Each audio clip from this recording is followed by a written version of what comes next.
Oke, sudah 17.05. Kita kayaknya mulai aja ya ibadah estaf kita. Selamat sore teman-teman semua, selamat datang di estaf BMKT UGM. Aku lupa bilang shalom bagi kita semuanya. Sudah berapa nih ya? Sudah setahun. Ini estaf pertama di tahun 2022. Oke, kayaknya pesertanya masih nih 28.000 ya. Harusnya mahasiswa PMKT ini lebih dari ini. Waduh, kurangnya jadi 27. Oke, teman-teman boleh ngajakin yang lain, bisa ngajak temannya, bisa ngajakin teman, bisa ngajakin sahabat, bisa ngajakin teman dekat. Jangan nanti ada case ya, nanti seorang mahasiswa nggak join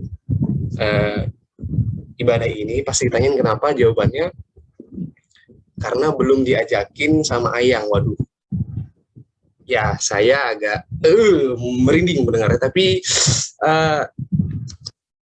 bagi teman-teman yang punya tadi aku katakan, ada teman, ada sahabat, ada ayang atau siapapun itu, boleh diajakin ke ibadah estaf PMKT. Oke, sebelum itu kita mau cek sound dulu sebelum ibadah kita dimulai. Kayaknya aku mau nanya ke siapa nih ya? Ke siapa nih yang beruntung? Ke Sydney mungkin. Halo Sydney. Halo Kak. Halo, ini kayaknya suaranya lemes. Apakah sedang tidak baik-baik saja kabarnya? Enggak, sehat kok, sehat. Oh sehat, puji Tuhan. Ya Sydney, posisinya di mana di sini? Udah di Jogja sekarang posisinya. Oh, udah di Jogja. Oke. Selama kan kita baru ini nih, udah baru pertama kali estaf di 2022, udah setahun juga. Ada nggak yang Sydney kangenin nih dari ibadah estaf kita? Mungkin kangen apa ya? Kangen Zoom-nya mungkin, kangen pujiannya, kangen games-nya, atau mungkin MC-nya ngangenin nih. Gimana Sydney? Mau dijawabnya yang mana nih? Kalau aku jawabnya MC-nya yang ngangenin gimana? Waduh, boleh. Enggak. Kangen apa ya? Kangen ketemu saudara-saudara seiman. Ya, gitu. Oke. Iya, siap. Kangen. Oke. Boleh jawabannya aman. Terima kasih Sydney. Selamat beribadah. Satu lagi deh. Satu Sama. lagi. Eh, ada siapa ya? Ada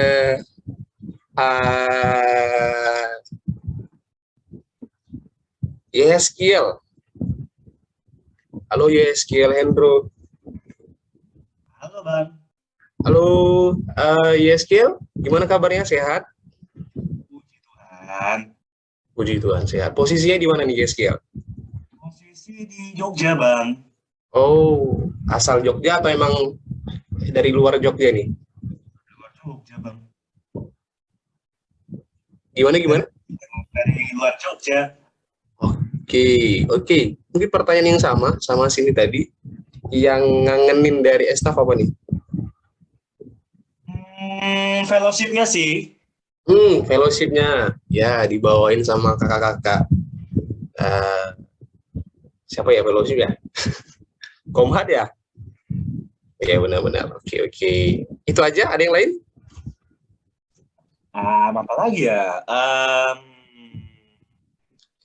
Q&A-nya mungkin. Games ya? Ngangenin nggak? Atau pembicaranya mungkin? Games-nya dong Bang. Gamesnya siap-siap. Jadi pembicara nggak nih? Oke, semua yang ngangenin ya. Pembicara ngangenin, gamesnya ngangenin. Pokoknya semua yang ada di estaf tuh ngangenin. Oke. Thank you YSKL. Mungkin segitu aja guys. Kita mau mulai ibadah kita. Mungkin bisa lanjut slide-nya. Oke, untuk memulai ibadah ini, kita persiapkan tubuh, kita persiapkan hati, kita persiapkan pikiran kita ambil posisi terbaik kita untuk menghadap Tuhan. Kita saat teduh sejenak.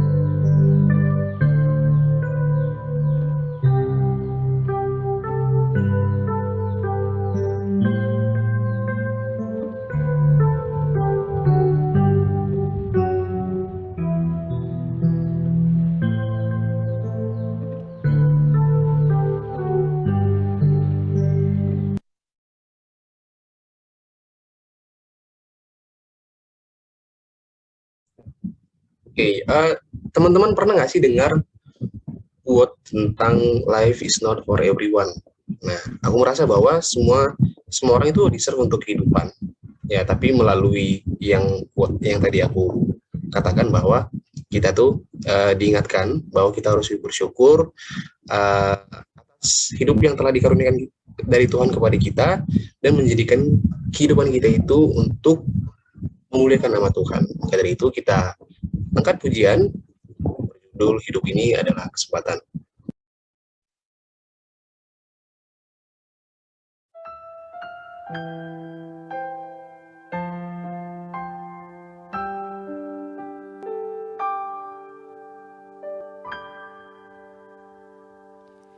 Hidup ini adalah kesempatan.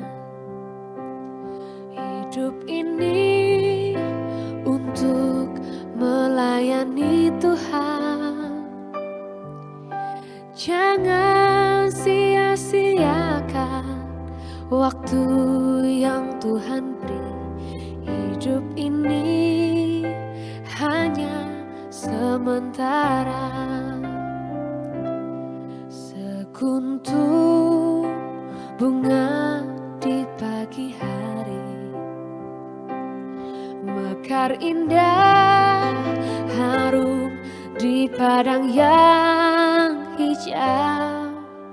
Demikian Tuhan mendandani rumput gugur bunga bila panas terik. Oh Tuhan, pakailah hidupku selagi aku masih kuat. Bila saatnya nanti ku tak berdaya lagi, hidup ini sudah jadi berkah.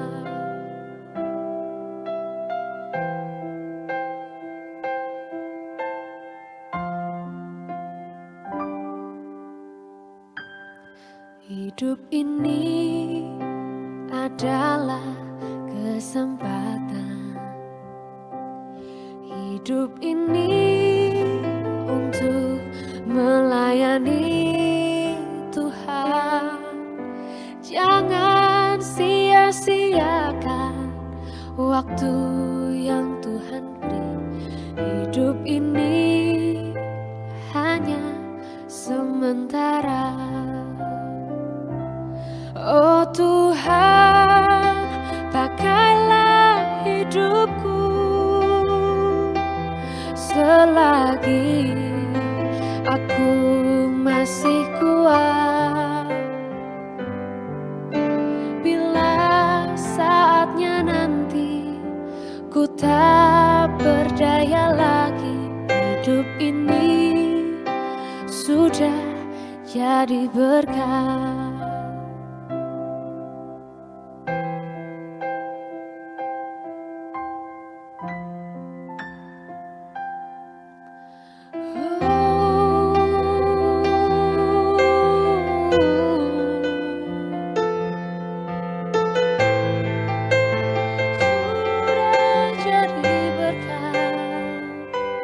Oh Tuhan, pakailah hidupku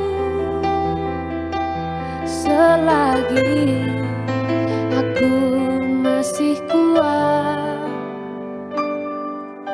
Bila saatnya nanti ku tak berdaya lagi, hidup ini sudah jadi berkah. Hidup ini sudah jadi berkah.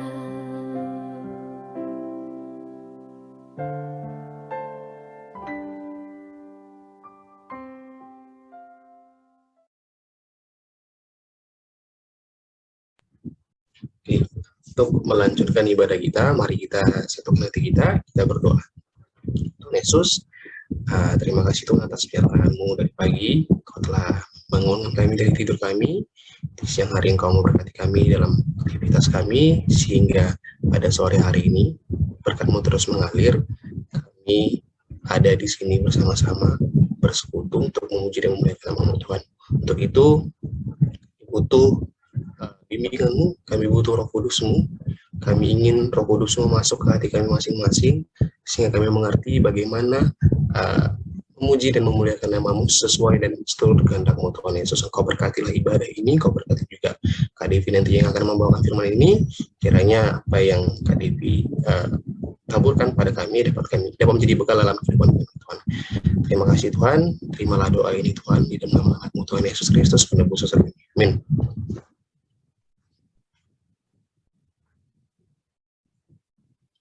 Nah, tadi kita udah membawakan lagu Hidup Ini Adalah Kesempatan, dan juga kita udah mengerti bahwa hidup yang kita gunakan ini sebagai kesempatan berarti untuk memuliakan nama Tuhan. Tapi kenapa sih harus seperti itu?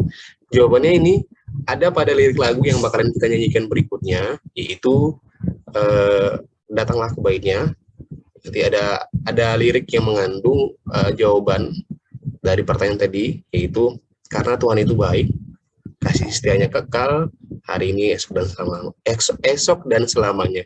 Kita angkat satu pujian berjudul Datanglah Kebaiknya.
syukur.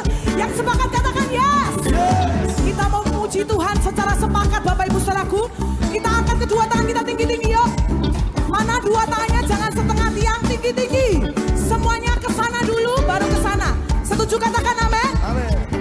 Bersyukurlah kepada Tuhan. Mana suaranya? Betani kita. Semua. Kasih lagi Bapak Ibu sendiri. Oh Tuhan Engkau baik. Baik oh, bawasannya tuh selamanya. Kasih setia. Lagi ya Bapak Ibu sendiri katakan. Yang di balkon jangan ketinggalan. Bahwasannya kasih setianya, bersyukurlah kepada Tuhan, sebab Dia baik. Bahwasannya selamanya. Kasih satu kali lagi katakan bersyukurlah. Bersyukurlah.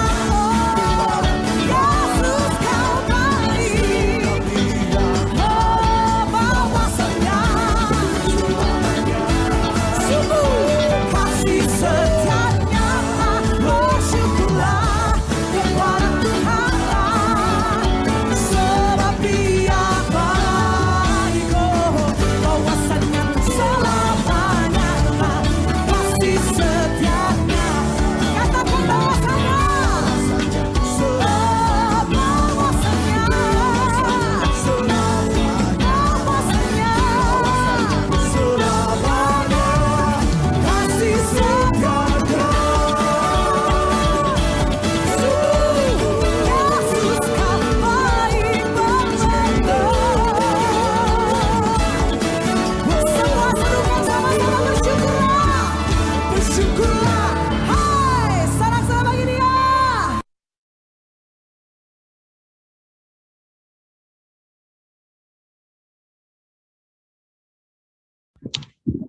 Oke, teman-teman semua pernah nggak sih berpikir bahwa kita itu bisa membalas kasih Tuhan? Aku pernah berpikir seperti itu dan jawaban yang aku dapat akhirnya mengatakan bahwa kita tidak akan pernah bisa membalas segala kebaikan dan berkat yang telah Tuhan berikan. Kita cuman bisa memuji dan mempersembahkan tubuh kita yang kudus ke hadapan Tuhan. Nah, untuk itu mari kita angkat pujian yang berjudul Kasih Setiamu yang Kurasakan.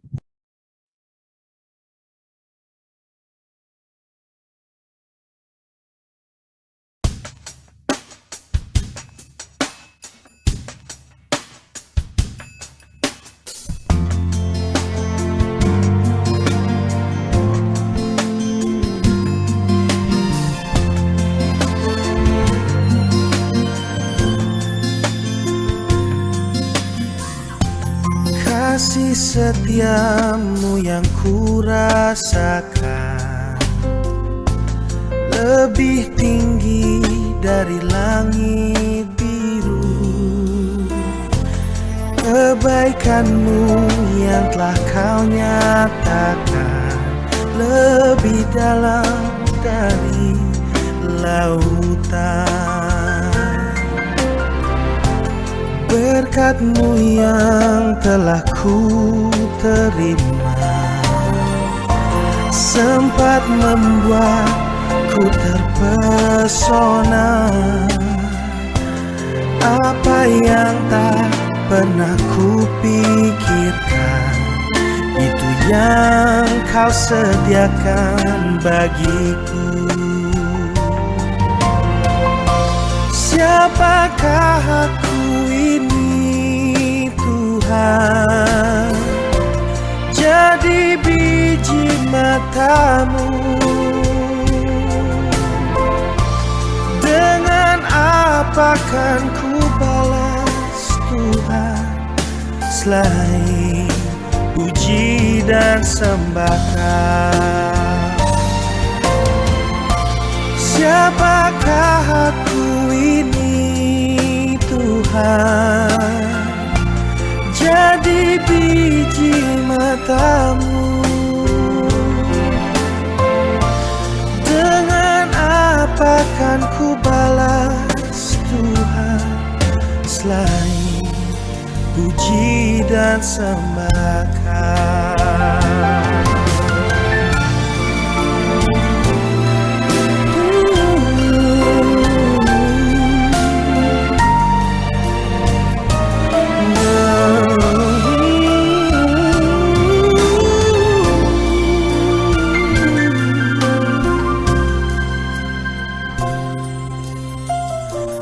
Siapakah aku ini Tuhan? Jadi biji mata-Mu. Dengan apa kan ku balas Tuhan selain puji dan sembah?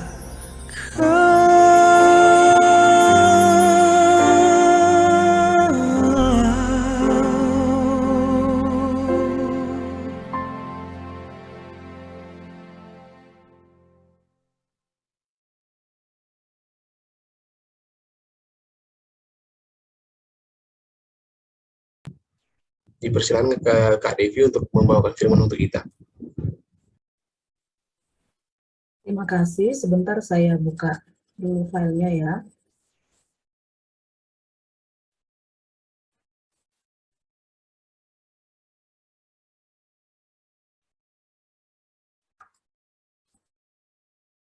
Apakah suara saya terdengar cukup jelas, teman-teman? Kak. Oke.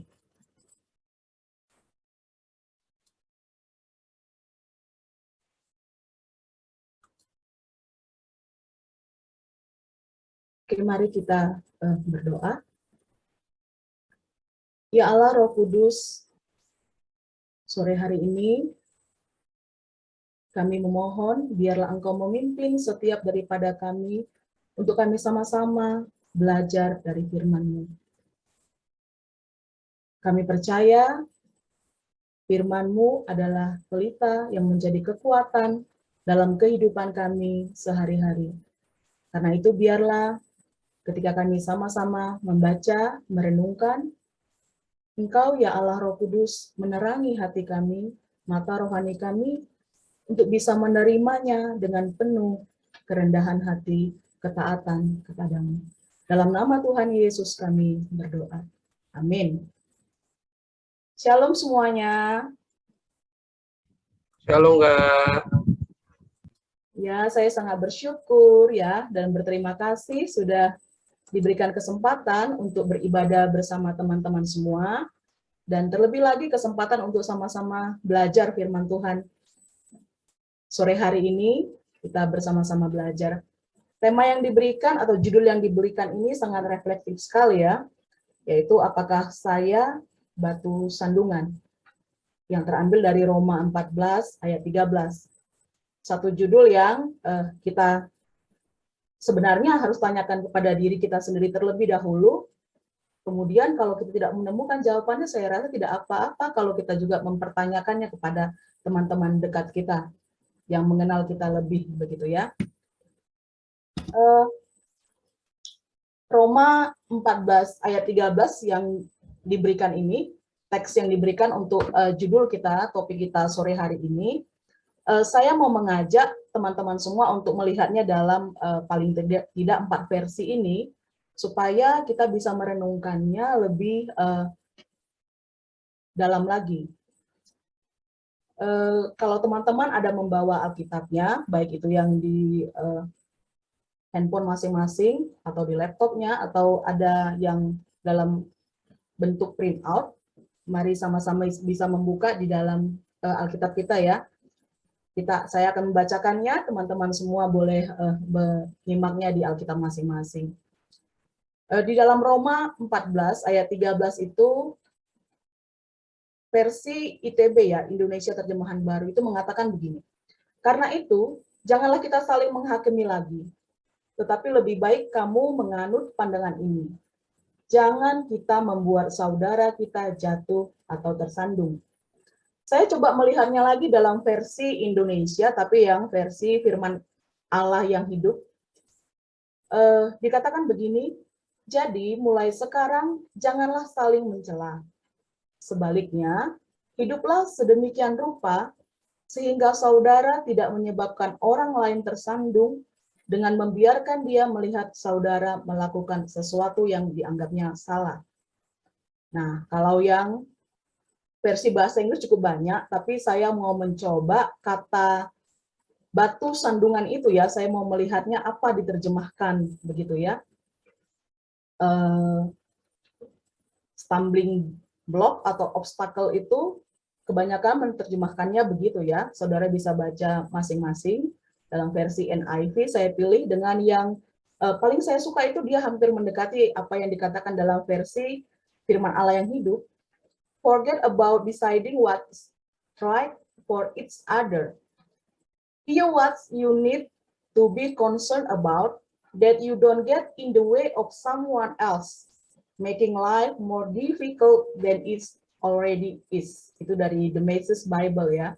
Jadi maksud saya begini, ketika saya mau mengajak teman-teman semua melihat dalam berbagai versi ini, kadang-kadang kalau kita melihatnya dalam versi Indonesia itu karena kita sudah terbiasa dengan itu ya, kayak kalau kita membandingkannya dengan terjemahan yang lain itu lebih kaya.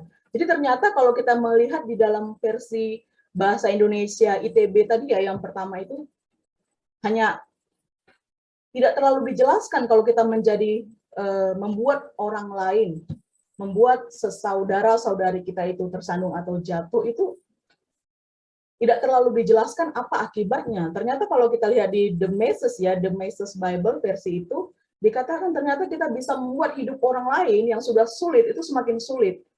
Jadi sungguh kalau kita menjadi batu sandungan itu bukan hanya merugikan, saya pikir, hidup seseorang, tapi itu juga akan berdampak bagi imannya. Sebagaimana akan kita lihat selanjutnya nanti. Jadi kita melihat tadi berbagai versi ini, saya coba mau melihat kenapa saya buat dia berwarna-warni begitu ya. Jadi kalau yang saya warnakan warna merah itu seperti sesuatu Rasul Paulus dalam konteks kitab Roma ini sedang mau mengatakan ini yang semua saya warna dengan warna merah itu adalah sesuatu yang negatif yang harusnya tidak dilakukan oleh orang Kristen begitu. Tetapi sebaliknya apa yang saya warnakan biru itu seharusnya melakukan yang positif itu di dalam kehidupannya sehari-hari terhadap saudara-saudari di dalam Kristus begitu. Nah, kalau yang warna kuning itu adalah ketika kita menjadi, kalau dalam bahasa Indonesia memakai istilah batu sandungan, membuat orang lain terjatuh. Ya, dalam hal apa nanti akan dijelaskan lebih lanjut. Batu sandungan adalah kata yang dipilih untuk judul ini. Batu sandungan itu yang dalam bahasa Inggrisnya tadi kalau kita lihat dia pakai istilah a stumbling block or an obstacle itu sebenarnya kalau kita lihat dalam bahasa aslinya itu memakai kata proskoma untuk a stumbling block atau skandalon untuk an obstacle gitu ya. Jadi apa itu kalau ketika Rasul Paulus menuliskan ini kepada jemaat di Roma, dia sedang mau mengatakan proskoma itu atau stumbling block itu adalah sesuatu, baik itu benda, baik itu peristiwa, atau tindakan tingkah laku seseorang, apa yang dilakukannya itu menyebabkan sesuatu terjadi peristiwa, terjatuh, tumbang, tersandung, gitu ya. Atau ketika dia mengatakan jangan menjadi skandalon itu artinya ketika kamu memberikan menjadi skandalon itu, obstacle itu, berarti kamu sedang menjadi rintangan, atau kamu sedang menjadi sebuah jerat, atau kamu sedang membuat umpan dalam jebakan atau perangkap yang ujung-ujungnya akan merangkap, menjebak saudara-saudarimu sendiri.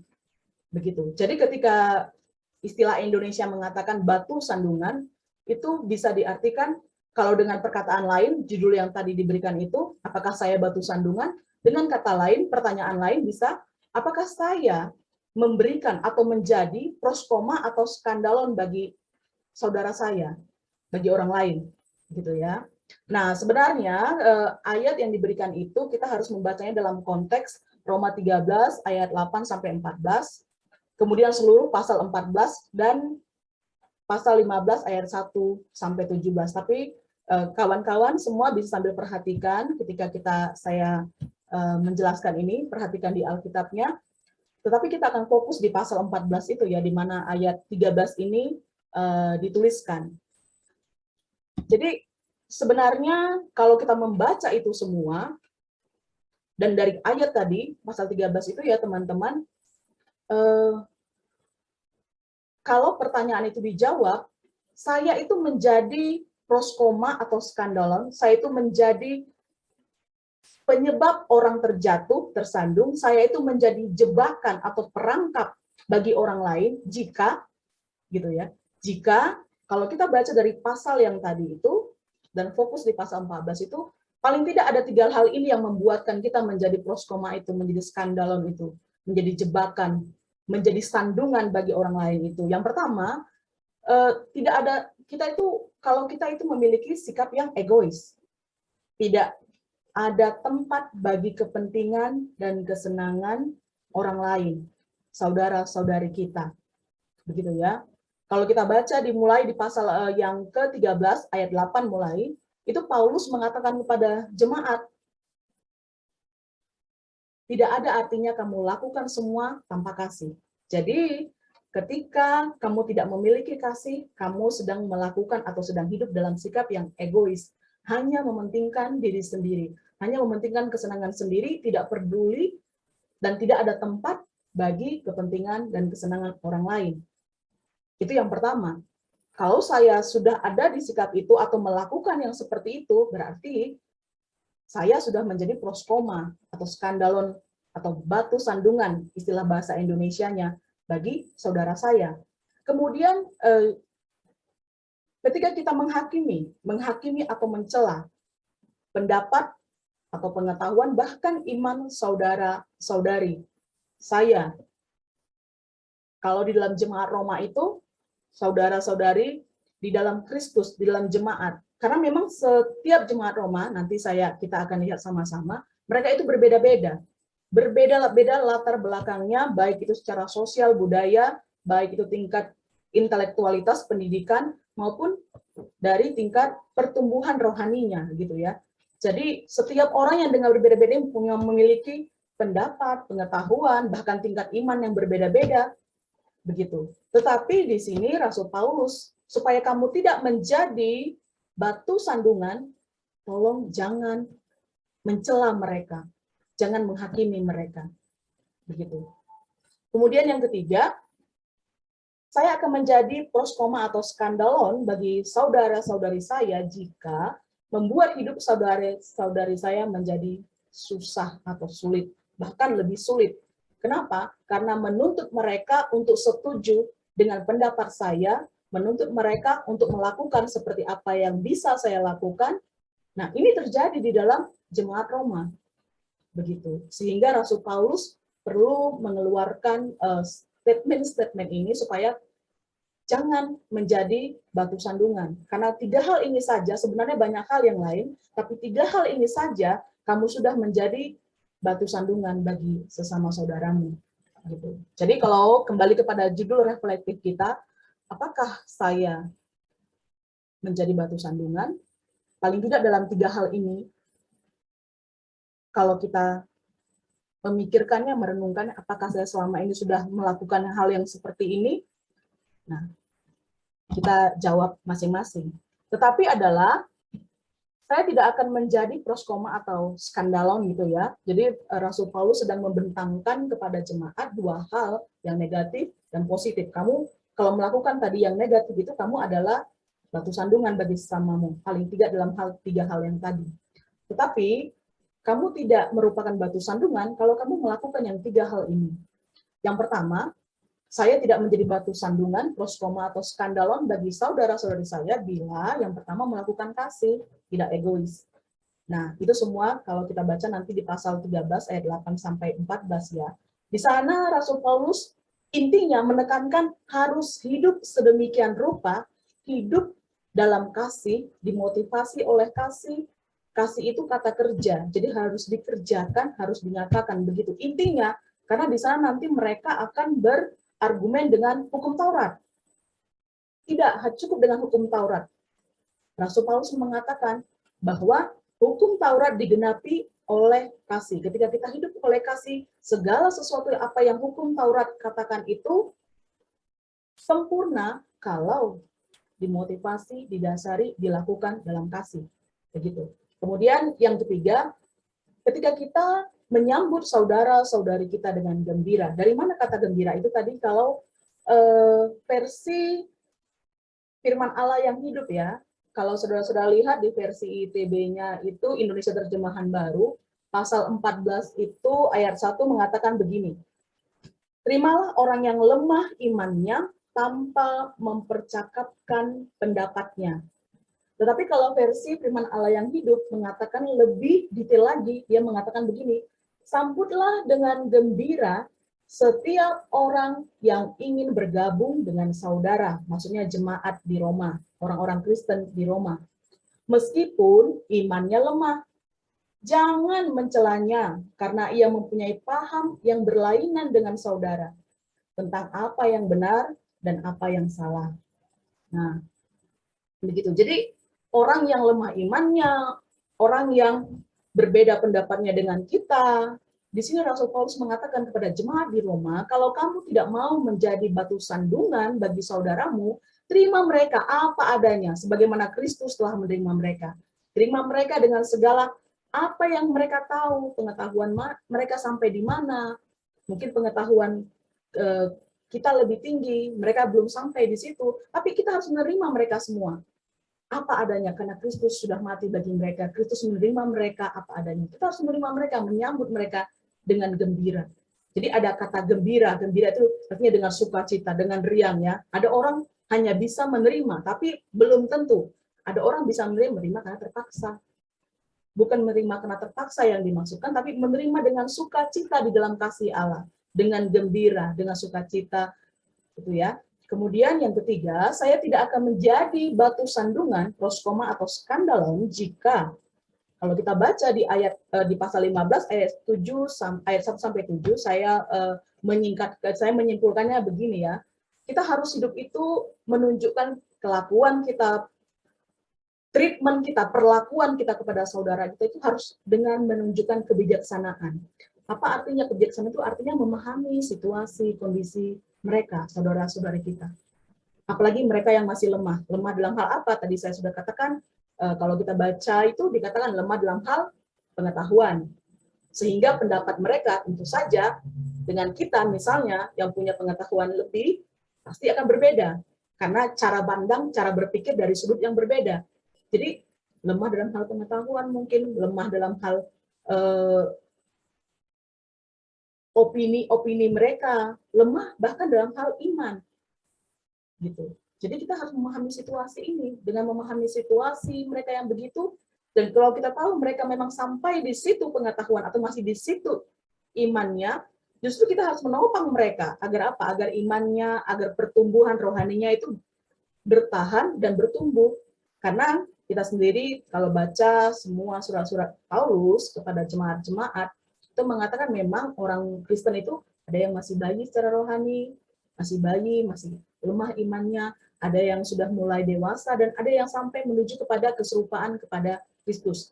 Imannya kuat. Jadi orang yang imannya kuat, apapun terjadi dalam hidupnya akan tak bertahan. Ini adalah orang yang imannya kuat, yang harusnya menopang saudara-saudari yang imannya masih lemah. Begitu. Nah, siapa saudara-saudari saya? Siapa saudara-saudari yang dimaksudkan oleh Rasul Paulus ketika menuliskan surat ini kepada jemaat orang Roma ya? Jadi orang Roma itu, jemaat orang Kristen di kota Roma itu, teman-teman, mereka itu terdiri dari berbagai etnis. Mereka itu secara garis besar mereka dibagi dua, yaitu orang Israel, orang Yahudi, yang memang punya darah itu, secara lahir mereka memang dari bapak atau dari ibu, atau dari kedua bapak ibunya itu adalah memang orang Israel, dari ke-12 suku itu ya, kalau kita baca dari perjanjian lama, orang Yahudi, yang memiliki tradisi itu sangat kuat, memegang hukum Taurat. Terutamanya kalau dalam kitab Roma ini, itu 3 hal ini yang paling dibahas, yaitu tentang sunat, tentang hari Sabat, dan tentang makanan yang halal dan haram. Nah, jemaat lagi sebagian terdiri dari orang-orang non-Israel, non-Yahudi yang disebut Gentiles itu ya. Mereka itu adalah orang Yunani, adalah orang Romawi, orang Mesir, dan orang-orang dari bangsa lain yang menjadi pendatang di kota Roma pada waktu itu. Kita tahu pada waktu itu Roma itu menjadi pusat dunia. Jadi banyak sekali orang pendatang di sana. Nah, orang-orang ini digolongkan oleh orang Israel sebagai orang kafir, sehingga tradisi mereka adalah tradisi kafir. Mereka mengatakan begitu. Sehingga apa yang sangat dipegang oleh orang Yahudi, yaitu sunat, hari Sabat, makanan itu ada aturannya, karena ada yang halal, ada yang haram, ada yang boleh dimakan, ada yang tidak boleh dimakan. Tetapi bagi bangsa-bangsa yang lain itu, yang non-Israel itu, semua itu halal, semua itu boleh dimakan. Semua itu boleh. Nah, ketika jemaat ini ketika orang Israel, orang Yahudi, orang Yunani, Romawi, semuanya menjadi orang Kristen, satu di dalam Injil Kristus, menjadi jemaat, menjadi orang Kristen, ternyata mereka masih hidup dengan budaya masing-masing. Masing-masing orang ini tetap mempertahankan apa yang menjadi tradisinya. Yang orang Israel yang sudah menjadi Kristen, mereka tetap mempertahankan melakukan sunat, mengikuti, menaati hari Sabat, tetap memperhatikan apa yang harus dimakan. Itu kalau kita baca nanti isunya itu muncul di pasal 14 tentang makanan. Gitu ya.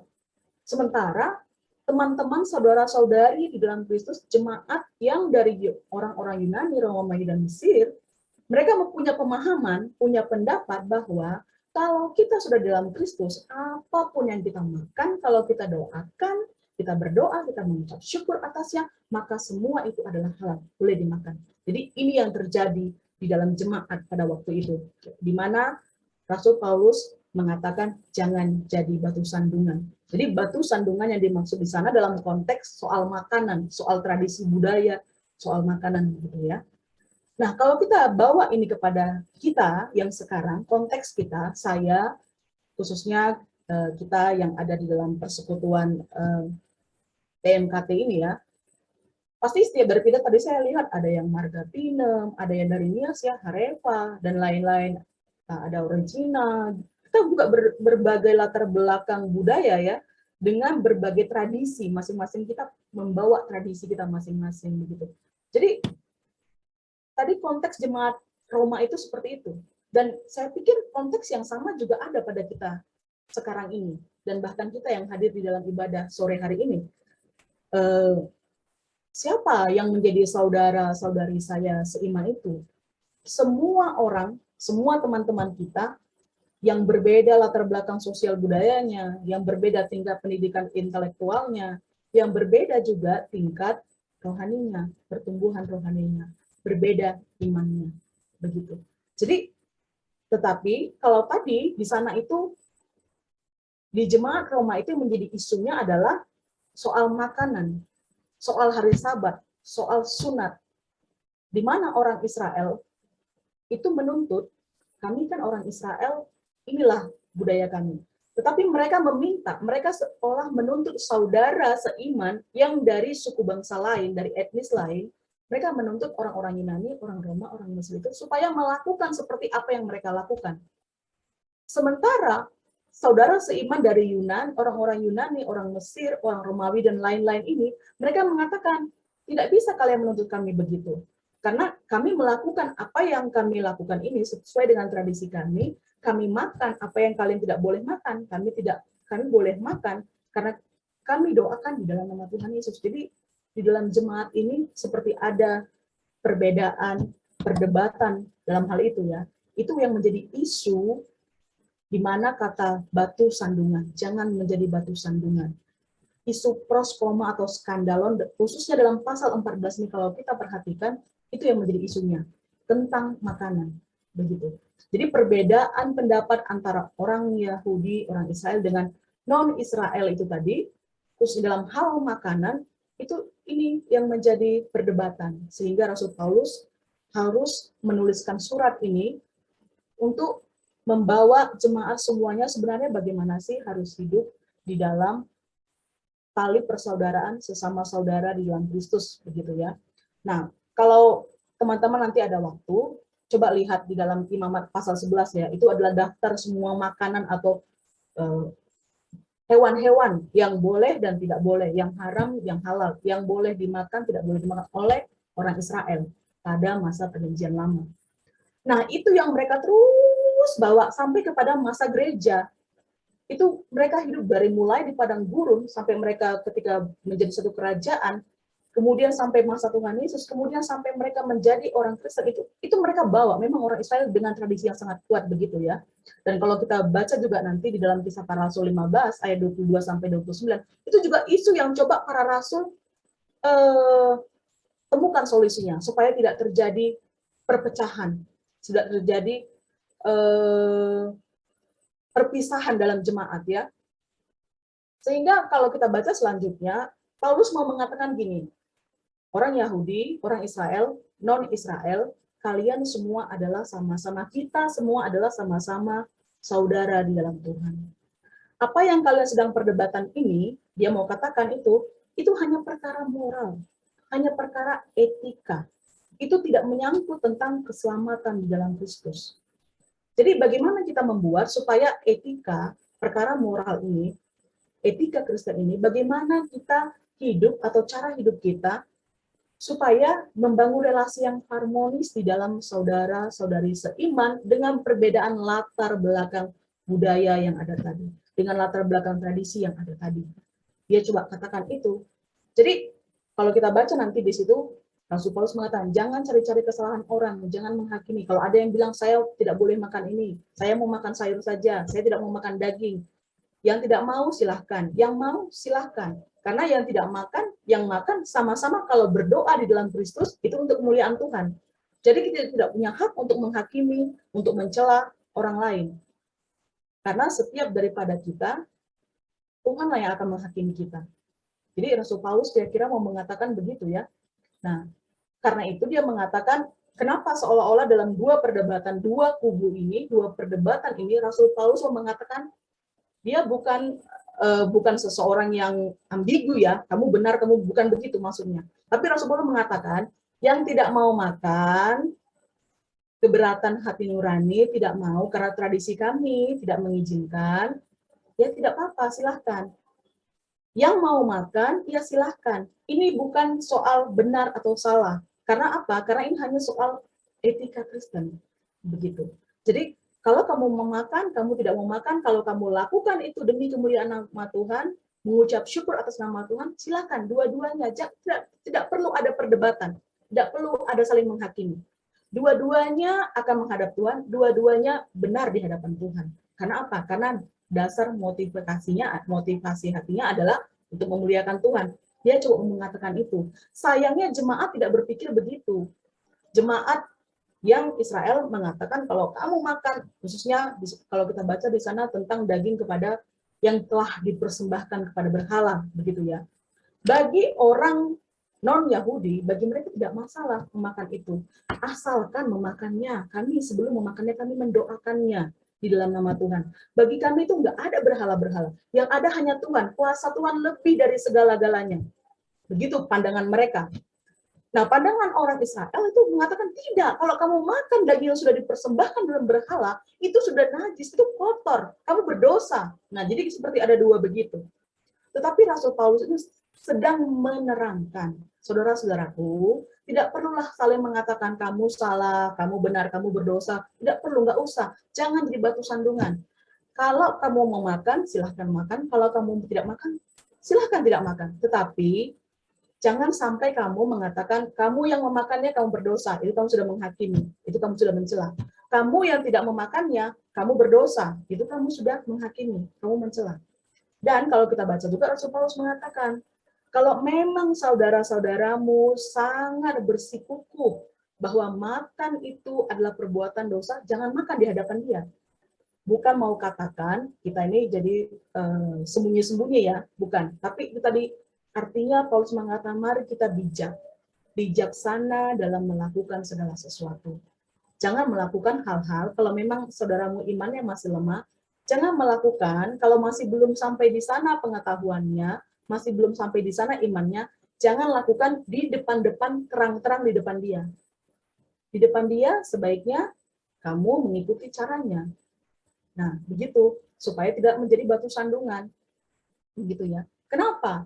Karena kenapa Rasul Paulus mengatakan dua-dua pihak ini diterima oleh Tuhan? Dua-dua pihak ini tidak salah.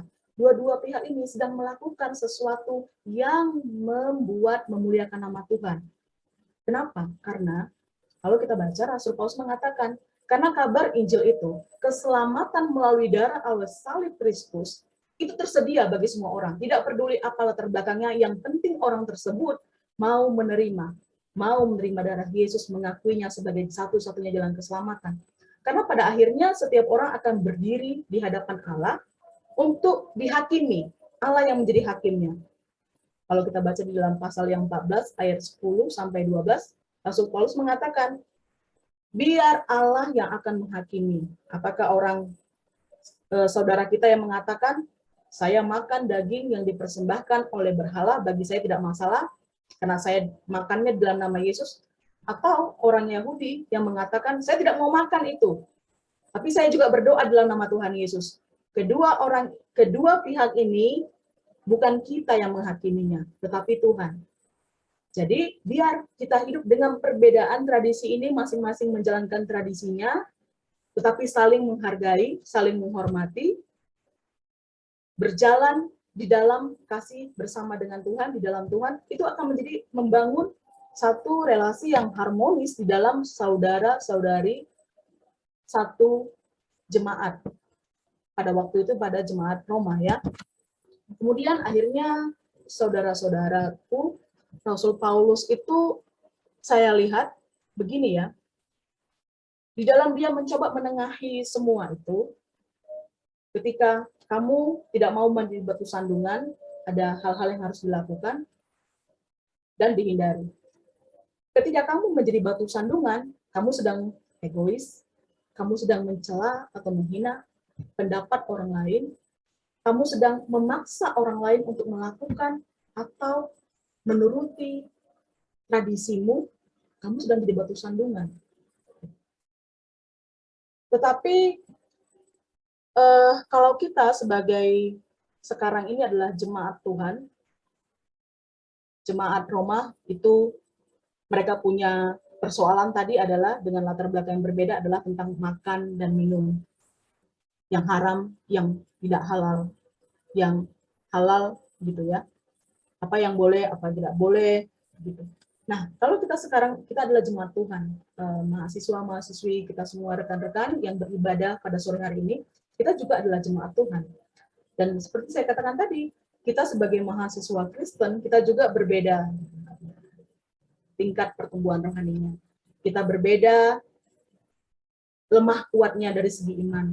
Ketika diperhadapkan kepada permasalahan kehidupan, atau mungkin masalah-masalah perkuliahan, masalah studi kita. Kita berbeda dari segi, ya harus diakui setiap dari kepada kita juga ada perbedaan dari segi intelektualitas ya. Mungkin kalau di tes IQ-nya beda-beda setiap orang. Dan itu tentu mempengaruhi cara kita berpikir, cara kita akhirnya memberikan opini, pendapat, asumsi, begitu.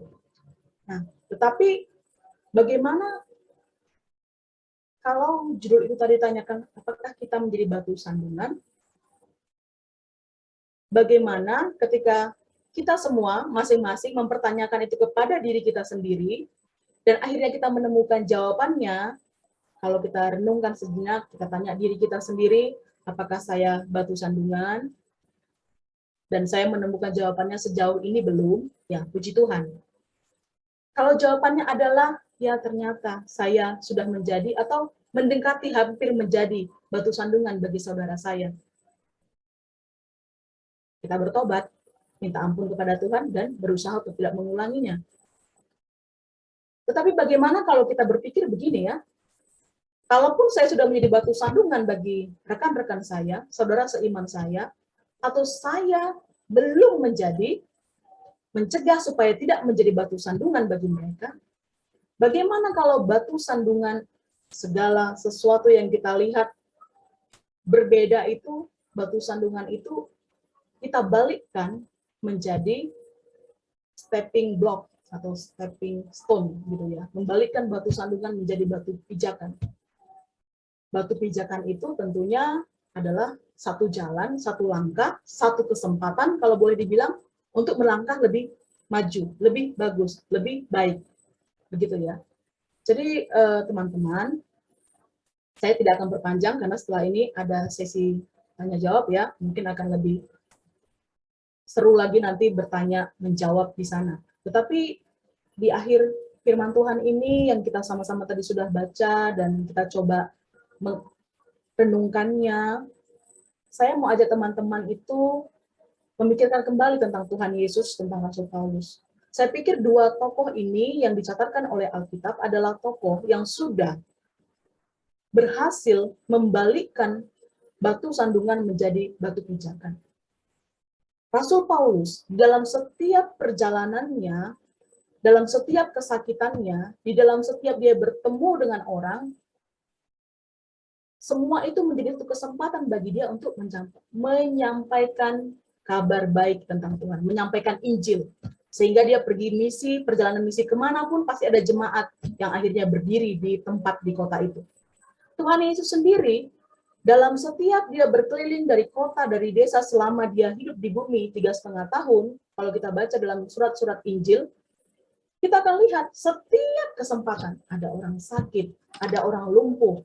Sebenarnya tujuannya itu bukan menyembuhkan, melalui itu, melalui kesembuhan, melalui mukjizat, melalui itu menjadi satu batu pijakan bagi Tuhan Yesus untuk menyatakan tentang kerajaan Allah yang sudah dekat itu, kerajaan Allah yang hadir itu. Begitu ya. Kenapa? Sementara Tuhan Yesus sendiri dipandang sebagai batu sandungan oleh orang-orang Farisi, ahli Taurat, tokoh-tokoh agama, Tuhan Yesus itu adalah batu sandungan bagi mereka.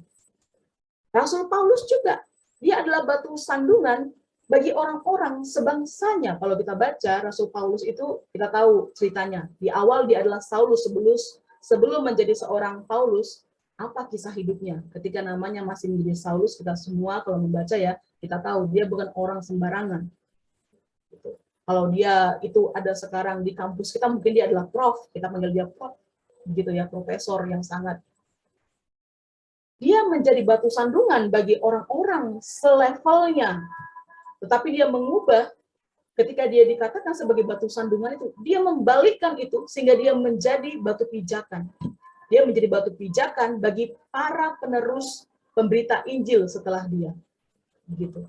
Jadi sore hari ini teman-teman, ketika kita sambil memikirkan, sambil kita merenungkan, apakah selama ini saya sudah menjadi batu sandungan bagi rekan-rekan kita, atau apakah saya selama ini belum menjadi atau menuju ke arah itu, atau bagaimana kalau kita akhirnya memikirkan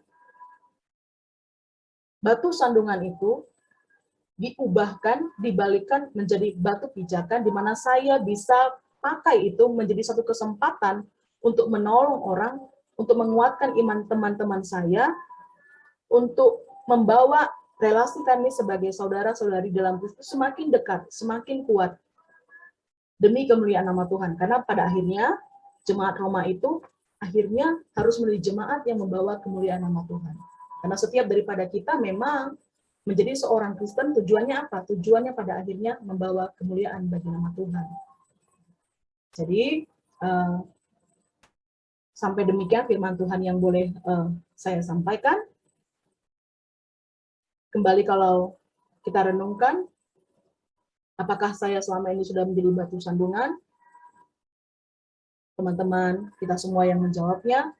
Tetapi, bagaimana kalau kita tidak hanya memikirkan apakah saya menjadi batu sandungan saja, tapi ke depan ini bagaimana kalau memang saya selama ini jadi batu sandungan, saya akan membalikannya, sekarang saya menjadi batu pijakan. Ya, artinya saya buat tindakan, saya lakukan kasih, saya lakukan segala sesuatu dengan rekan-rekan, dengan teman-teman yang berbeda-beda ini latar belakangnya, tetapi kami satu di dalam Tuhan, supaya melalui apa yang saya lakukan, nama Tuhan semakin dipermuliakan, kasih Tuhan semakin dinyatakan, kabar Injil, penginjilan semakin berjalan, kabar baik teman-teman yang belum mengenal Tuhan, belum menerima Yesus, dimenangkan demi kemuliaan nama Tuhan.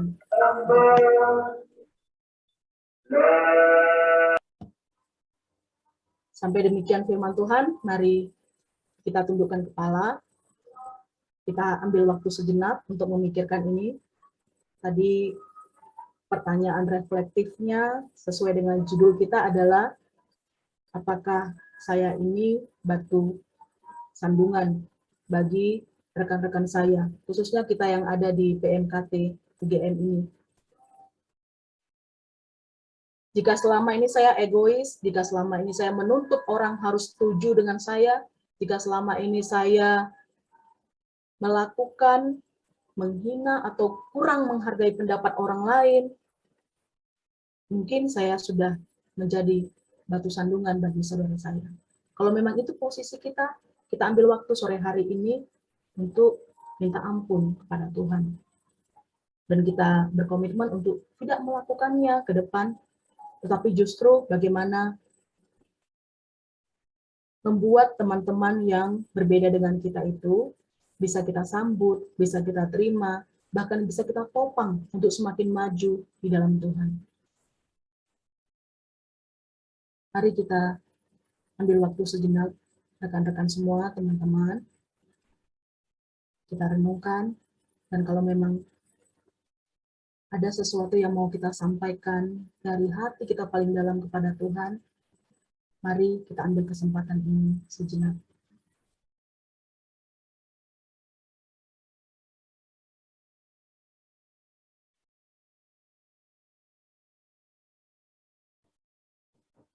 Dengan kasih Kristus, saya minta Kak Welin yang menutup firman Tuhan ini di dalam doa.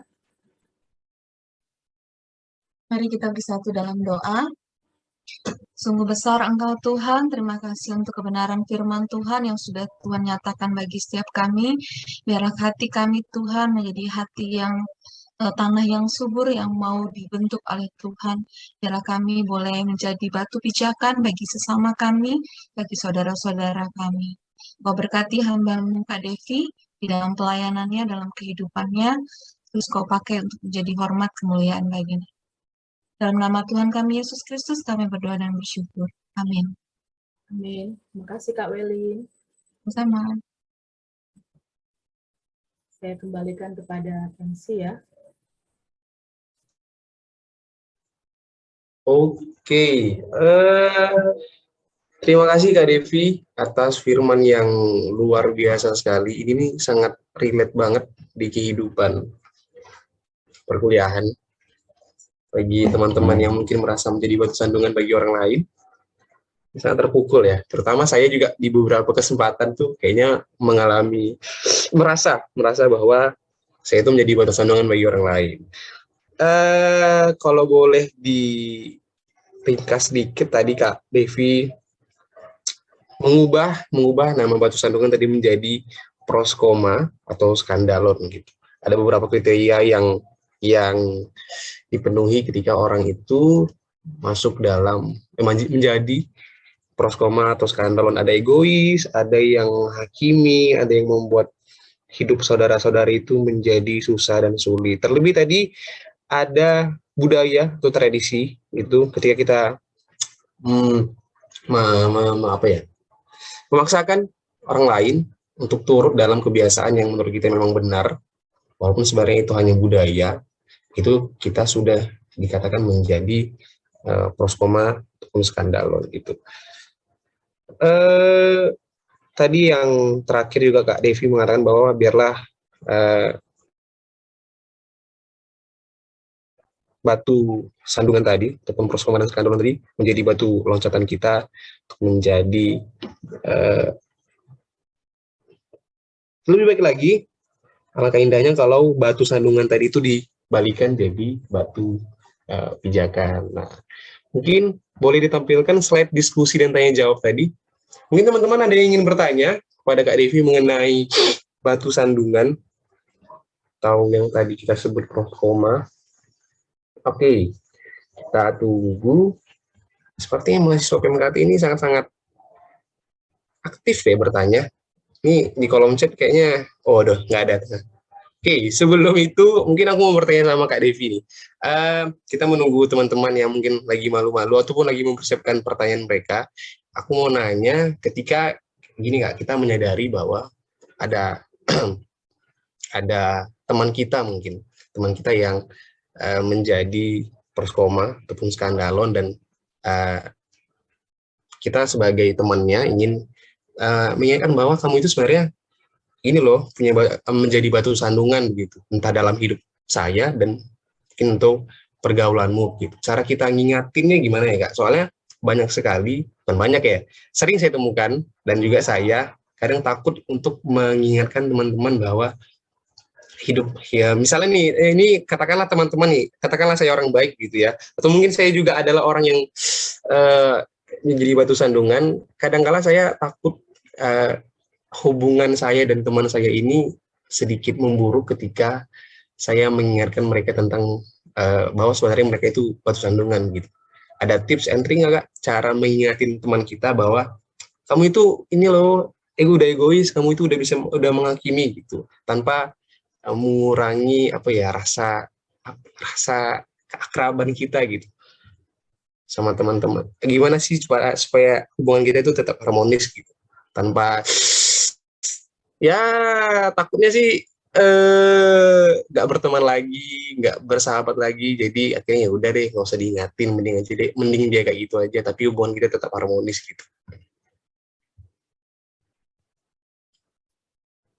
Oke, saya jawab ya. Tapi sebenarnya saya menjawabnya dari sisi menurut saya ya, pengalaman juga. Kalau tadi itu kan tadi saya ada kasih poin itu, kita itu kalau tidak mau jadi batu sandungan, poin ketiga itu tadi adalah menunjukkan kebijaksanaan ya. Jadi kita tuh coba memahami teman kita. Kalau Valeri tadi itu memang temannya itu ya, udah nggak tahu kasusnya apa. Saya pikir baik dalam hal kan ada Kak Welin di sini ya sebagai konselor Kristen. Jadi kita ini semua orang Kristen, jadi kita itu berbicaranya harus dalam ranah iman Kristen kita, etika Kristen kita, apa yang Alkitab ajarkan. Gitu. Kalau orang konselor itu kan, kalau menurut konselornya itu mungkin harus Kak Welin nanti yang menjawab itu. Tapi menurut saya kata memahami, mencoba memahami orang lain. Misalnya dia melakukan sesuatu atau gaya hidupnya itu menurut kita, kamu nggak Kristen banget sih gitu ya. Kamu itu mendukakan Tuhan, itu udah mati loh buat kamu. Kadang-kadang kalau kita orang yang selalu PI gitu ya, buat penginjilan kita selalu gregetan ya. Masih kamu, Tuhan tuh darah Yesus sudah begini. Nah itu gitu. Kita tuh langsung begitu mau mengingatkannya gitu. Tapi kalau di dalam dunia konselor itu kan kita coba dulu sebelum kita berkata apa-apa, kita juga coba memahami orang ini, kenapa dia melakukan begitu ya. Nah, nanti biasanya akan ditemukan, misalnya ada teman kita itu mungkin gonta-ganti pacar, atau dia sudah punya pacar satu, di sana ada lagi. Harusnya kan pemuda-pemudi Kristen tidak begitu, gitu ya. Saya tidak tahu di PMKT di Krenia Bali, tapi saya dengar kalau kawan-kawan dari perkantas itu, misalnya mereka mau pacaran sesama satu bimbingan begitu ya, ada langkah-langkahnya ya. Jadi perkenalan dulu, mendoakan dulu, sebelum menyatakan I love you satu sama lain, ayo kita jalan, jadi pacaran gitu, ada langkah-langkah. Tapi kalau ada teman kita yang begitu, di sana ada pacarnya ini semua, kita melihatnya, ini kamu itu enggak sesuai sekali, itu enggak alkitabiah sekali caramu berpacaran misalnya gitu ya. Sebelum kita melontarkan atau sebelum kita mengeluarkan pendapat kita, menurut saya memang kita mencoba memahami kenapa dia berperilaku seperti itu. Kalau orang konselor akan mencoba melihatnya di baliknya, ternyata mungkin ada kebanyakan yang mungkin dia dari keluarga yang broken home, dia kurang kasih sayang di rumah karena papanya begini, mamanya begini, itu membuat dia menjadi berperilaku mencoba mengisi tangki kasihnya itu dengan satu cowok nggak cukup misalnya, atau satu cewek nggak cukup. Jadi mesti punya 7 supaya hari Senin sama ini, Selasa sama ini, sampai pokoknya setiap hari itu beda-beda. Jadi tangki kasihnya itu gitu. Karena yang ini suka kasih bunga, yang ini suka kasih coklat, yang ini suka ajain dinner, misalnya begitu ya kan. Jadi maksud saya itu tadi bijak. Kita harus bijak begitu ya. Mungkin satu sisi tadi Valeri, bagaimana cara mau ngajak dia ngomong ke dia nih ya, ngingatin tindakanmu itu batu sandungan loh untuk rekan kerja kita kan, atau kita ini sama-sama pengurus di PMKT, atau kita sama-sama sudah melayani di persekutuan, kamu harusnya nggak boleh gitu dong, nggak jadi contoh yang baik bagi rekan-rekan yang lain. Sebelum kita mengatakan itu mungkin coba melihat latar belakangnya begitu. Jadi ketika kita berbicara kepada dia, kita sudah punya belas kasihan. Tentu kalau kita tahu dia broken home atau apa yang terjadi dalam hidupnya, masa kecilnya dia bagaimana, tentu akan menimbulkan belas kasihan kepada kita. Sehingga ketika kita berbicara, mungkin dia akan terpancing emosi, tidak terima, tapi kita tidak terpancing, karena sudah ada belas kasihan. Kasih Kristus dulu untuk melihat dia. Gitu. Saya pikir begitu ya, cara kita mau menyampaikannya. Tapi saya juga tidak mau, seperti Valeri tadi bilang, kadang-kadang itu dilema, karena takut nanti kalau aku ngomong, dia jadi menjauh, relasi kami jadi rusak, jadi nggak akrab lagi. Bu. Tapi enggak, kalau memang kita lihat tindakannya itu adalah destruktif ya, merusak ya. Merusak bagi dia, merusak bagi orang lain, begitu. Karena kalau dia terus melakukan itu memang menjadi batu sandungan yang juga akan menjadi merusak juga, jadi contoh yang tidak baik bagi komunitas kita. Misalnya dalam komunitas PMKT ini gitu. Tetapi jadi kalau memang yang dilakukannya itu menurut kita adalah sesuatu yang salah, karena kalau yang tadi saya katakan gonta-ganti pacar, atau kalau kita tahu sekarang berpacaran terlalu bebas begitu ya, tidak mengikuti, itu kan sesuatu yang memang firman Tuhan mengatakan jangan, itu sudah masuk dalam ranah dosa. Beda dengan tadi kasusnya jemaat Roma ya, itu kan soal tradisi budaya. Jadi ketika mereka mempersoalkan kenapa kamu orang bangsa Yunani yang Kristen atau Romawi yang Kristen, kenapa kamu makan daging itu kan sudah dipersembahkan pada berhala? Kenapa kamu makan itu? Datang orang yang Yahudi tadi, orang Kristen tadi, saudaranya, kami nggak boleh makan itu, kami tidak memakannya. Itu tadi bukan soal dosa tidak dosa, benar atau salah, karena itu Paulus bilang itu soal budaya. Kamu memakannya di dalam nama Tuhan Yesus. Kamu tidak memakannya, kamu juga memakannya di dalam nama Tuhan Yesus untuk kemuliaan nama Tuhan, begitu. Jadi yang itu memang ya kalau kamu nggak makannya ya udah diam, nggak usah menghakimi saudaramu, gitu. Tetapi kalau ini tadi, maksud saya harap Valeri dan teman-teman yang itu menangkap ya maksud saya ya. Tapi kalau sudah berpacaran terlalu bebas, berpacaran sana sini, itu sudah akhirnya akan membawa kepada dosa. Itu memang sudah melanggar firman Tuhan. Nah itu kita nggak boleh diam. Kita memang harus ambil waktu mendoakan dan bicara kepada dia. Tetapi bagaimana cara kita berbicaranya? Itu tadi, jangan lupa pahami dulu kenapa dia melakukan itu. Supaya ketika kita berbicara, hati kita itu penuh dengan belas kasihan dan dia tidak terpancing emosi ketika pembicaraan itu menjadi panas gitu ya. Nah, saya kira itu yang bisa saya berikan untuk menjawab Valeri. Semoga Valeri dan teman-teman yang lain bisa menangkapnya poin saya di situ ya. Terima kasih. Atau ada Kak Welin sebagai konselor bisa menambahkan? Sudah sangat baik Kak Devi. Terima kasih. Oke. Nah, terima kasih Kak Devi. Sangat-sangat menjawab sekali tadi pertanyaan saya. Sayang sekali kayaknya teman-teman yang ingin bertanya kita tahan dulu. Soalnya kita sudah overtime. Mungkin nanti pertanyaan-pertanyaan teman-teman yang lain bisa kita tampung, nanti kita tanyakan ke Kak Devi, entah personal, entah di Apri atau media apapun nanti. Gitu. Silahkan ya, silahkan kalau ada pertanyaan. Baik Kak. Free of charge loh. Oke, terima kasih Kak Devi. Nanti kontak Kak Devi bisa ditanya ke Kakak Komat kok. Itu saya. Oke, lanjut.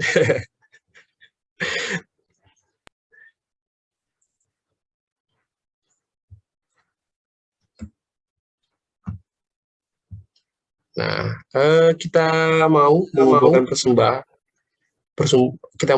persembahan kita melalui platform yang tertera pada slide setelah ini. Kita angkat pujian Yesus Kekasih Jiwaku.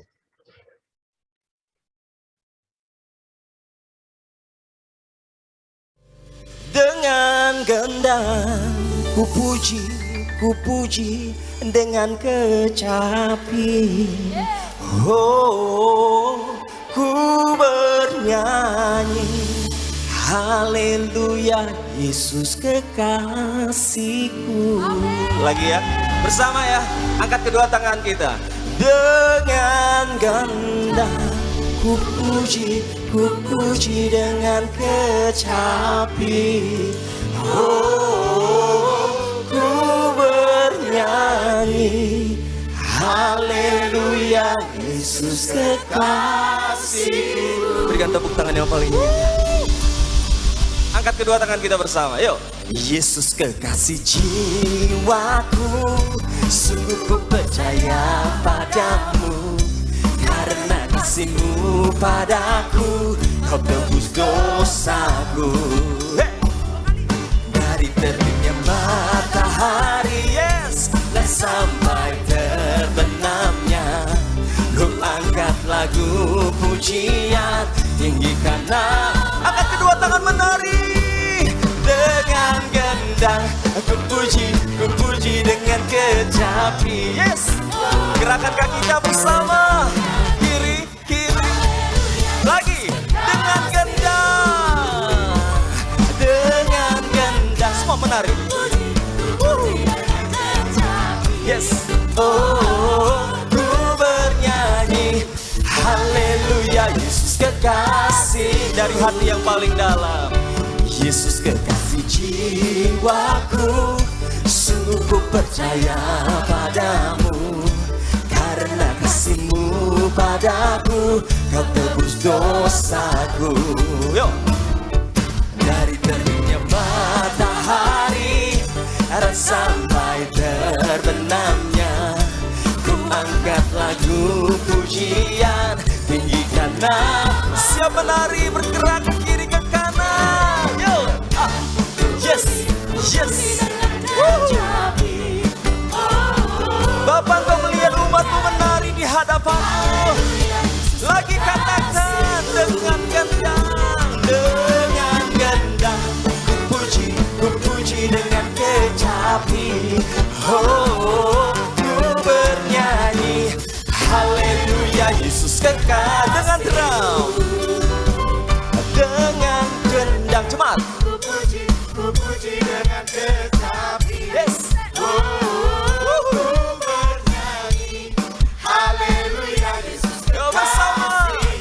Gendang ku puji,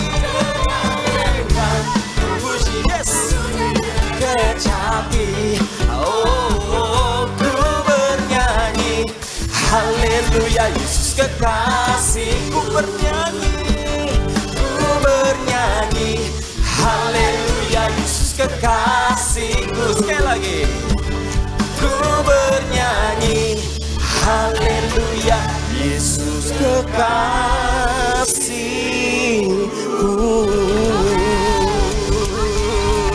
Katakan Yesus kekasih jiwaku. Yesus kekasih jiwaku. Sorakan Yesus kekasih jiwaku. Yesus kekasih jiwaku. Yesus yang paling mengerti. Yesus yang paling mengerti.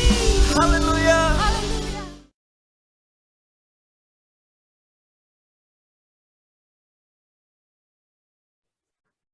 Oke, next ada doa persembahan dan syafaat.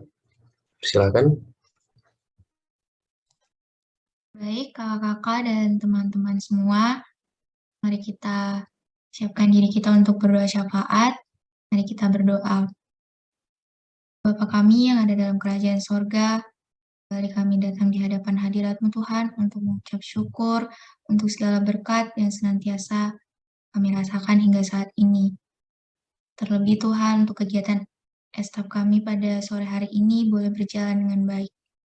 Kami juga berdoa untuk persembahan yang telah kami berikan, kiranya persembahan ini boleh menjadi berkat untuk pelayanan Tuhan dan juga boleh menjadi berkat buat saudara-saudara kami.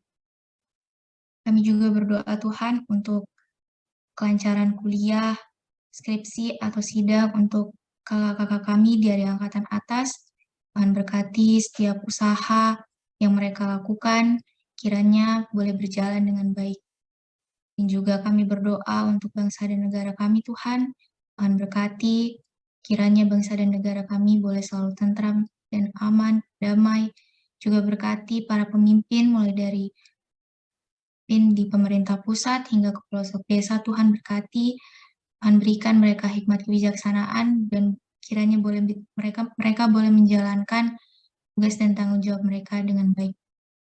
Berdoa juga Tuhan untuk masa COVID yang kami rasakan saat ini.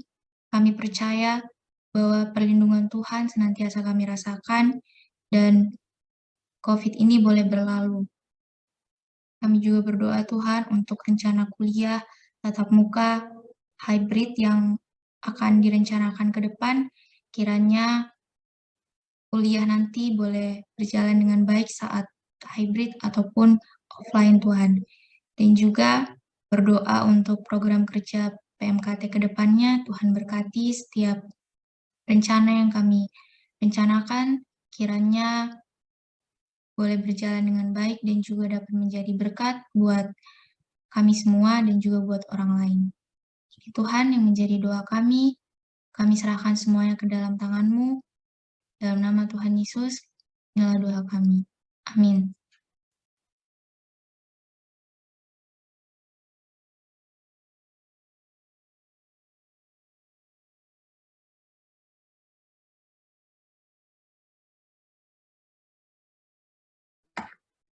Oke, kita udah masuk ke pengumuman. Mungkin aku persilakan kepada kakak-kakak Komkom untuk membawakan pengumuman. Silakan.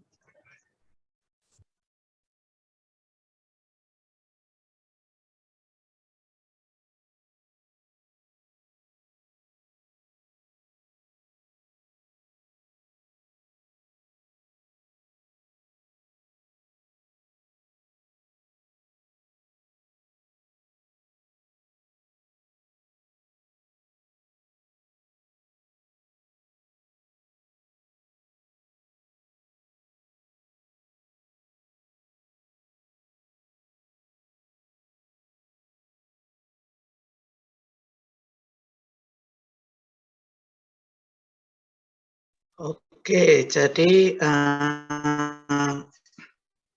dari Komkom ini sebenarnya ada beberapa pengumuman untuk acara-acara event-event yang akan terjadi di beberapa hari ke depan. Oke, next mungkin. Oke, yang pertama adalah Open Recruitment Panitia Paskah PMKT 2022. Nah, ini masih coming soon ya, cuma nanti bisa dilihat di sosial media PMKT, nanti pasti akan di-share, dan nanti tanggalnya pasti akan dikonfirmasi. Next. Yang kedua nih, untuk yang acara COVID Christian Online Virtual Blind Date ini.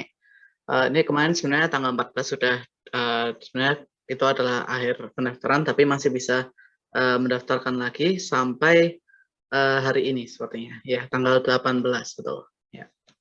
Monggo yang mau ikut, yang masih single, boleh untuk ikut dalam acara blind date ini. Itu udah diajak Mbak Holly itu. Udah ayo-ayo itu. Oke, jadi yang ingin ikut dalam blind date ini bisa langsung aja mungkin ngomong ke ngisi form sama ngomong ke Mbak Holly. Oke, next. Oke, yang ketiga adalah pengumuman tentang ini ya, kabar KTP. Jadi yuk bagikan cerita KTP teman-teman di ini melalui template yang sebelah kiri ini yang ada coklat sama birunya ini. Jadi ya ditunggu ya teman-teman untuk cerita-cerita menariknya tentang KTP-KTP itu. Oke, next. Sama yang terakhir ini adalah acara minggu depan, Astro minggu depan, dengan temanya adalah Be a Blessing to Our Family. Jadilah berkat untuk keluarga kita. Ini akan diadakan tanggal 25 jam 5 sore ya, dan pakai Zoom meeting seperti biasa. Oke, next. Ya, sepertinya itu aja pengumuman dari Komkom. Terima kasih atas perhatiannya. Oke.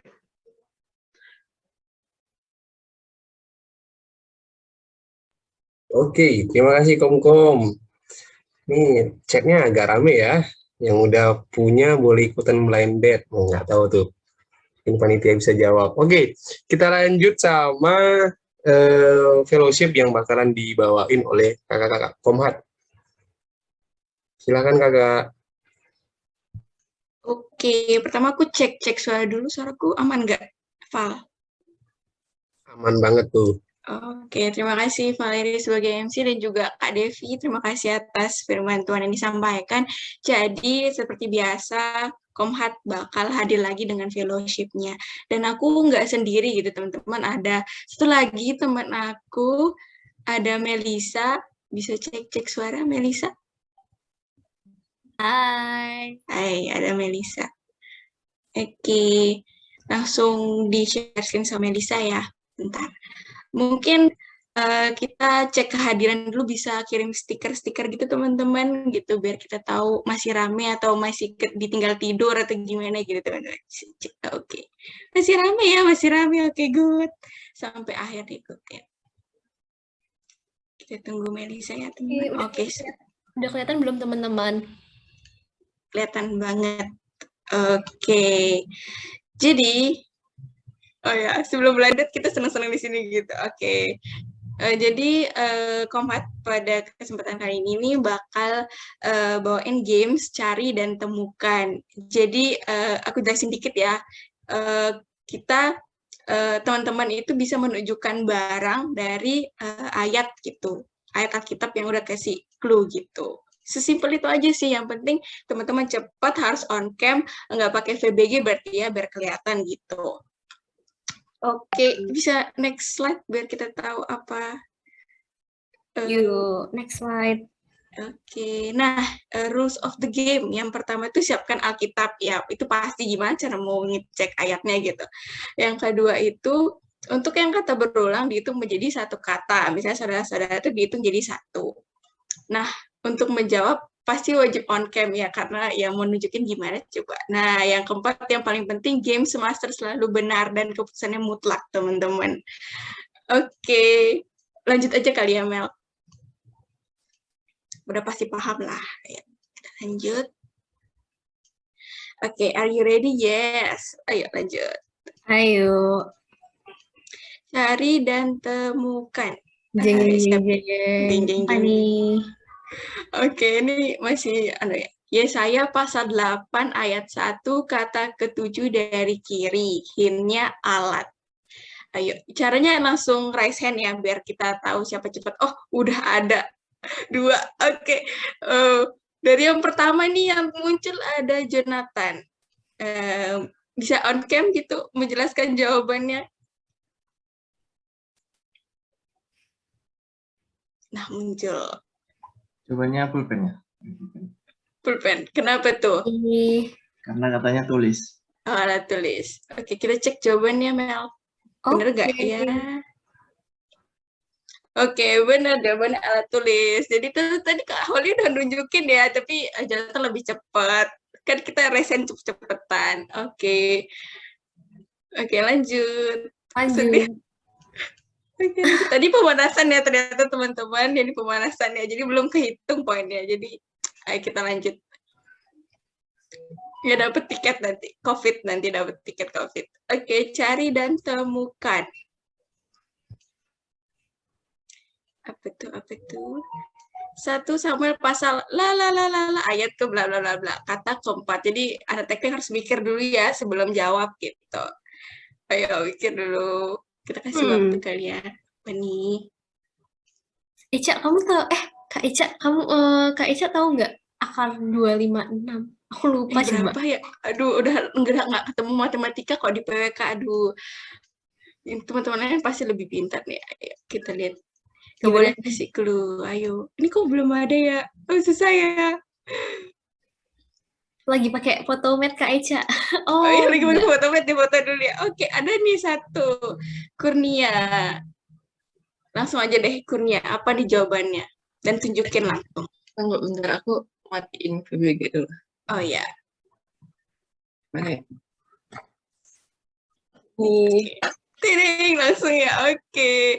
Jawabannya adalah tembok ya, benar. Kita cek dulu benar nggak ya? Coba next slide. Iya benar, jawabannya tembok. Jadi langsung tunjukin ya, jadinya gampang gitu. Jadi 1 poin buat Kurnia ya. Oke. Yeay, lanjut lagi. Mel. Oke, next. Cari dan temukan. Apa tuh cari dan temukan kejadian pasal silahkan dihitung dulu, dicari dulu.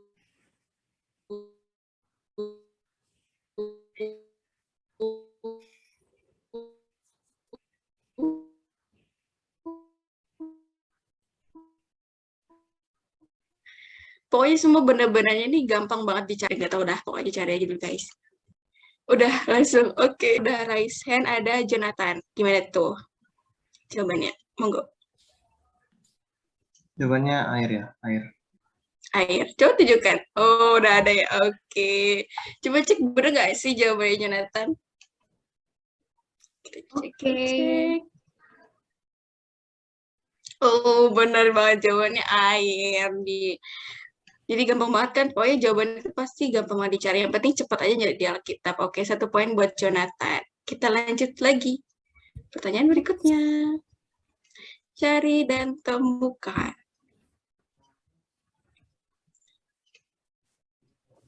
Betul. Nah, lagi, aduh, bilangan.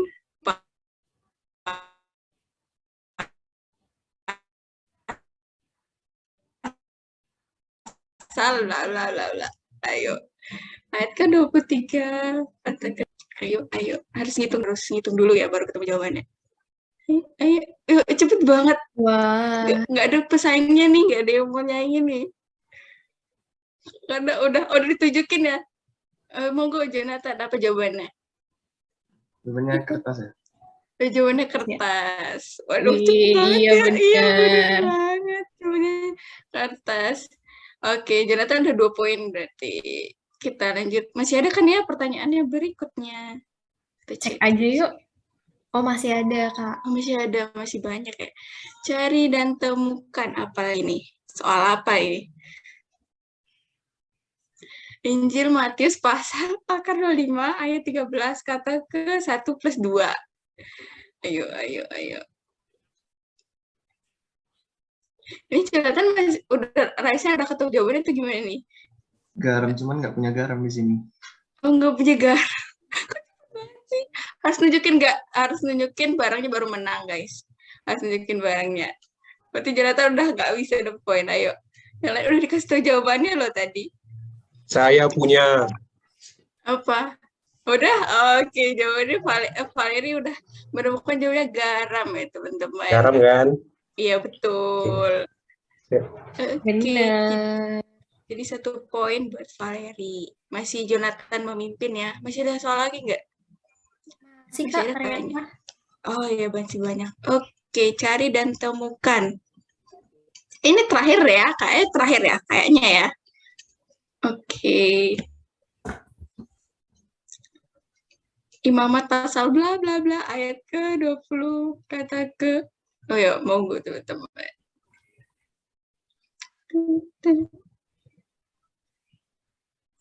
Adakah yang bisa menjawab? Apakah Jonathan lagi atau ada pesaing baru? Oh iya benar. Aduh, cepet banget ya. Gimana tuh Jonathan bisa apa tuh jawabannya dan tunjukkan? Jawabannya gigi ya, gigi. Gigi, coba. Udah ditunjukin ya.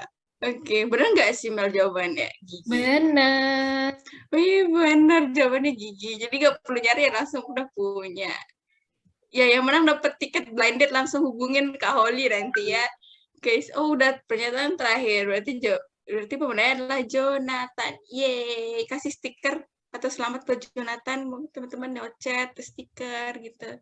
Nanti hadiahnya udah disampaikan tadi, dapat virtual, dapat tiket COVID, guys. Siapa yang nyuara tuh? Wih, keren. Oke, selamat guys.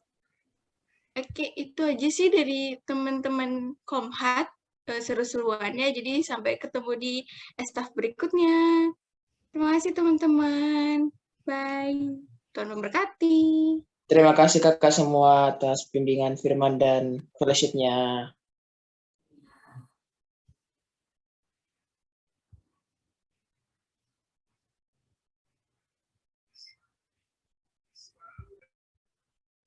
Oke, terima kasih kakak-kakak Komhat, iya kan? Oke, takut salah. Atas fellowship yang luar biasa. Emang tadi Jonathan sangat-sangat berambisi ya mendapatkan tiket blind date yang sangat-sangat terbatas. Begitu ya Kak Oli ya? Oke. Kita lanjut ibadah kita. Kita tahu bahwa Tuhan itu besar, kemuliaannya kekal, Dia unik, nggak ada duanya, dan kita mau menutup pujian kita hari ini dengan mengangkat lagu pujian berjudul Sebab Kau Besar.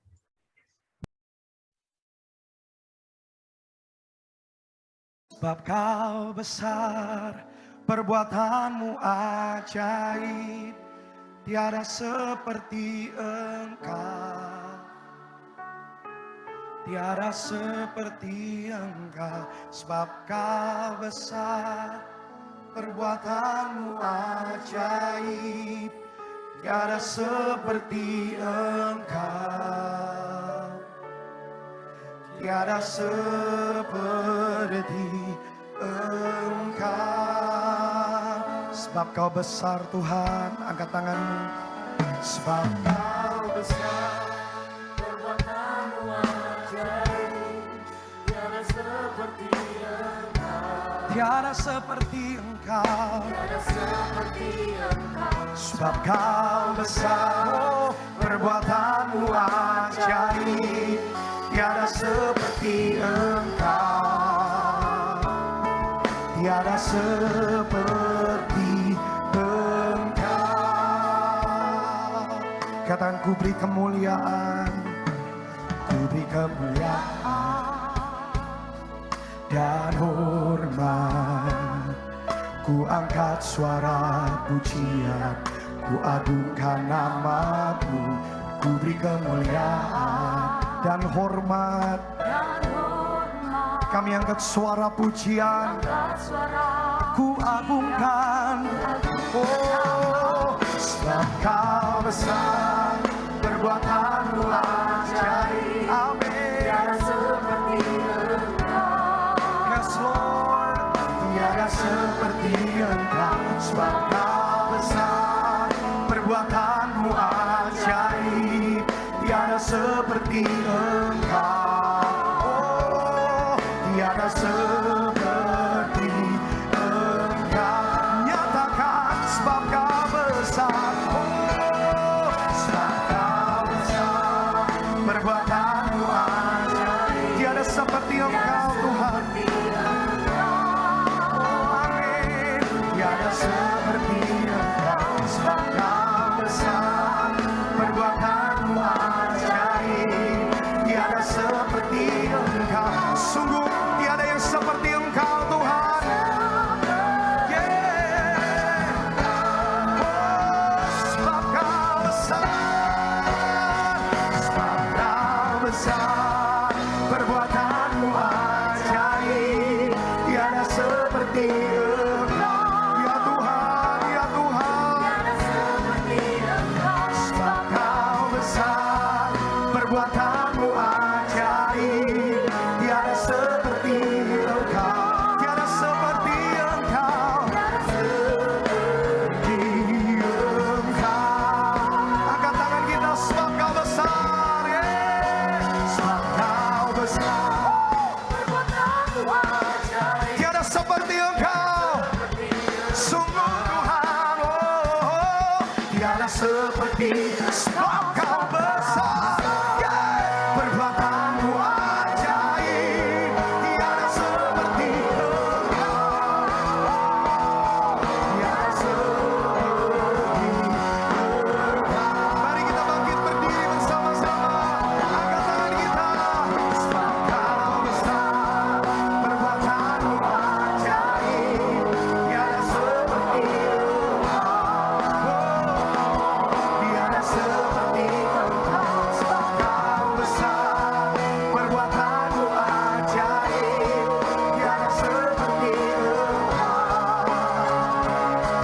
Tiada seperti Engkau.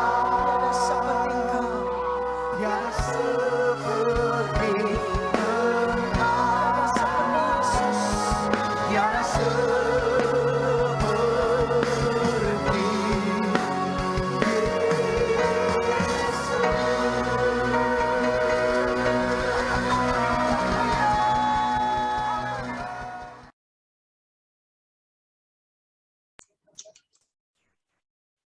Ya, kita udah sampai pada penghujung ibadah kita. Mungkin aku minta dengan kasih buat Kak Devi bisa menutup ibadah kita dalam doa penutup. Mari kita berdoa. Bapa, terima kasih untuk firman-Mu. Hamba-Mu sudah selesai berbicara. Tetapi kami yakin dan percaya Allah Roh Kudus terus membuat firman Tuhan yang sama-sama sudah kami baca, kami renungkan, terus bertumbuh di hati kami sehingga menghasilkan buah. Setiap daripada kami yang turut serta di dalam ibadah ini, kami percaya menerima berkat-Mu yang luar biasa. Rekan-rekan kami yang belum bisa bergabung pada hari ini, kami berdoa dimanapun mereka berada, apapun situasi kondisi mereka saat ini Tuhan, kami serahkan mereka ke dalam tangan-Mu, kiranya pemeliharaan Tuhan juga ada dalam hidup mereka supaya minggu depan mereka bisa bergabung beribadah bersama-sama dengan kami. Terima kasih Tuhan, rekan-rekan semua, mari kita arahkan hati kita kepada Tuhan. Kita akan akhiri ibadah ini. Setelah ini kita lanjutkan dengan aktivitas kita masing-masing dengan terus berpegang teguh dalam firman Tuhan. Kami sama-sama mengucap syukur ya Tuhan, akhiri ibadah ini di dalam nama Allah Bapa, Allah Putra Yesus Kristus, dan Allah Roh Kudus. Terpuji, termulia nama-Mu, berkat-Mu bersama dengan kami sampai selama-lamanya, sampai Tuhan datang kedua kali. Amin. Oke, terima kasih Kak Devi. Terima kasih Dan rekan-rekan semua. Ya, sebelum kita live semua teman-teman, kita mau dokumentasi dulu nih. Kita mau foto-foto. Nah, teman-teman yang belum on cam bisa mempersiapkan kameranya. Ya, persiapkan dulu mukanya, mau apa sih namanya itu, touch up ya. Bagi yang ciwi-ciwi boleh. Silakan kita tunggu. Dengan tentunya menggunakan